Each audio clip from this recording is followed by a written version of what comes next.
এই স্যার আমি কি ধরবো রে?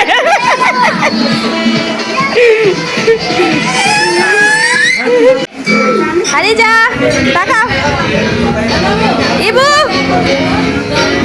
খাও খাও খাও।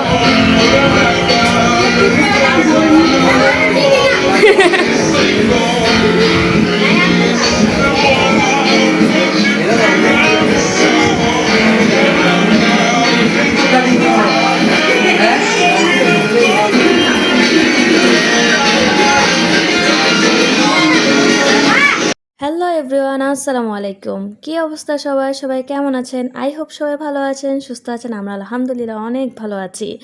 এই তো 11 জুন ছিল আমাদের ম্যারেজ ডে।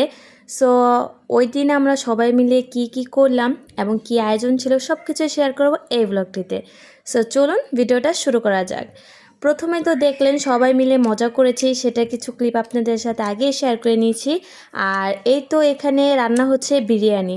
এখানে আমার শাশুড়ি মা রান্না করছে বিরিয়ানি। আমি ওনাকে বলেছিলাম রান্না করার জন্য, তো উনি এই যে খুব সুন্দরভাবে রান্নাটা করে নিয়েছে। আর দেখতে কিন্তু খুবই লোভনীয় লাগছে, আর সব কিছু একদম পারফেক্টভাবে হয়েছে।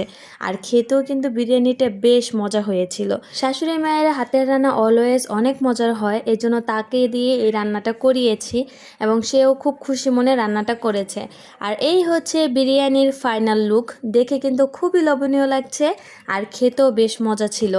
সো এই তো এটা ছিল বিরিয়ানি, 2 পাতিলে বিরিয়ানি রান্না করেছিলাম। তারপরে আমরা কেক নিয়ে আসছিলাম, এটা অর্ডার করেছিলাম, সেটা আর কি নিয়ে আসছিলাম। এটা ছিল 2 পাউন্ডের একটা চকলেট ফ্লেভারের কেক। এটা দেখে হয়তো বা মনে হতে পারে যে এটা ভ্যানিলা ফ্লেভারের, কিন্তু না, এটা হচ্ছে চকলেট ফ্লেভারের কেক। আর অলওয়েজ আমার চকলেট ফ্লেভারের কেক অনেক পছন্দ। সো আমার পছন্দ মতোই কেকটাকে ডেকোরেশন করে তারপরে আমরা এটা অর্ডার করেছিলাম। আর এই তো কেকটা দেখতেও খুব লোভনীয় লাগছে আর খেতেও বেশ মজা হয়েছিল।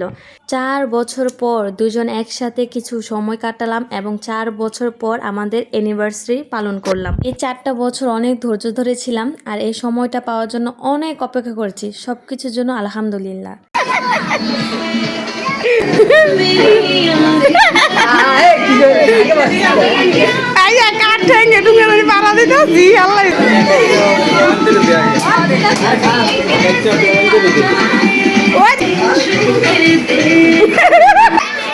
এই তো কেক কাটার পর আমার হাজব্যান্ড আমাকে কেক খাইয়ে দিয়েছিল এবং আমার পরিবার সবাইকে কেক খেয়ে দিয়েছে এবং আমার নানির সাথে একটু দুষ্টুমি করছিল।